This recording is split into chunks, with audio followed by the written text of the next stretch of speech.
You coined the term regressive left, another great term. I think they somehow ignore this fundamental fact that, you know, it matters how big something is.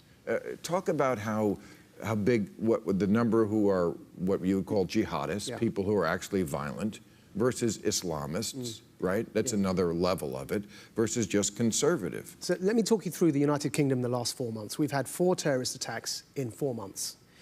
We began with the Westminster attack, then the Manchester attack, and then the London Bridge attack, and then the 4th one has just happened at a mosque where an anti-Muslim terrorist attacked Muslims in the same way ISIS does, with a van mowing passengers down. We've had these 4 attacks, but after the first 3, which were the jihadist ones, people began holding the Prime Minister to account. Why has nothing been done? How were we not able to stop these terrorists? And the security services said, we only have the capacity to monitor 3,000 suspected jihadists at any one given time. They said, we're at full capacity. Now, that would be worrying enough, Bill. Then they went on and they said, however, though we're at full capacity at 3,000, we really need to be monitoring 23,000, because that's how many there are out there in the United Kingdom. 23,000 jihadists. Jihadists. People who actually want to commit who are violence. ready to attack. This is according to our security services in the United Kingdom, right? That's 23,000 that they wish they could monitor, because they need to be monitoring them to make sure they don't attack anyone.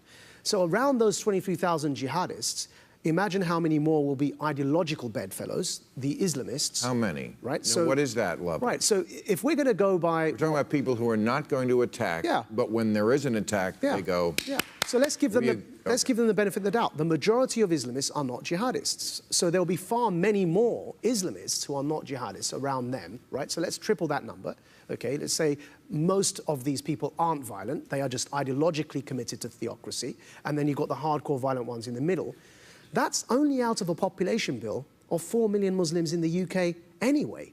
Now, if these figures don't indicate insurgency levels, and that's just in the United Kingdom, and that's 4 attacks in the last 4 months, if we're not in the middle of a global jihadist insurgency, I don't know what is, if that's not the case. We are in a serious crisis mode at the moment across Europe, and the figures are telling this. We have to recognize the problem before we can begin to deal with it. So what can we do to make people here in this country? Because